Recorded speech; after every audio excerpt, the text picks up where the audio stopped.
This video will be a contour drawing of a hand holding a foot. Just as any other drawing, it doesn't really matter where you start, so long as you look at and focus intensely at what you are drawing in order to notice all the details. I started drawing the bottom of the upper foot in the lower third of the page, somewhat in the middle, in order to make sure I had enough space to draw both feet and the hand I could see in my image. I used a purple felt tip marker so I wasn't tempted to create sketchy lines as I drew.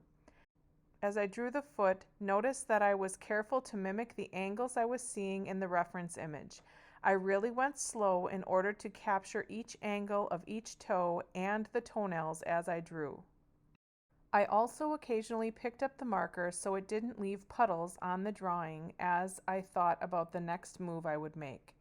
It's important to remember that you should be looking at the reference image or real object at least as much, if not more, than your drawing in order to keep the measurements, angles, and negative spaces accurate.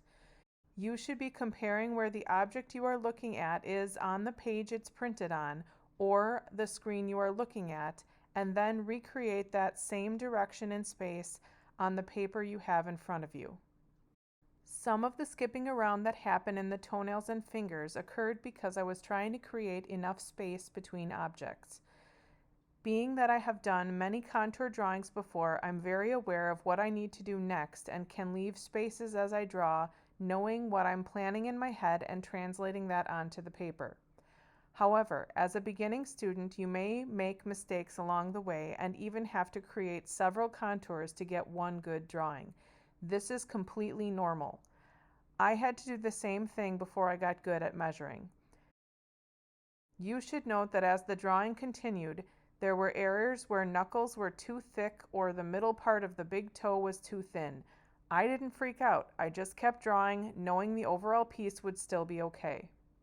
After I finished the arm and pant leg, I started to draw from the big toe of the bottom foot, including the toenails and curves of each toe as well as the spaces between the toes.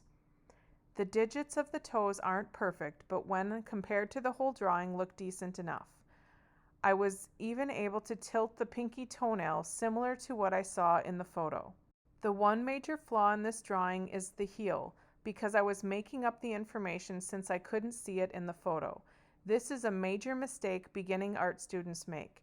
You should never make things up from your head and always have a reference to look at as you draw, because the drawings will look more like the object you are intending to draw.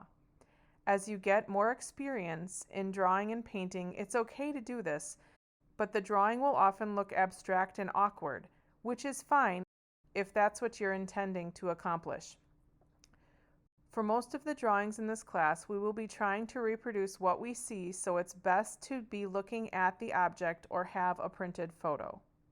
It's often best to draw from life, as drawings are much more natural that way, but it's too hard to record drawing my own foot, so I found a reference image that showed several toes and a hand holding a foot, so there was a lot of detail in the drawing.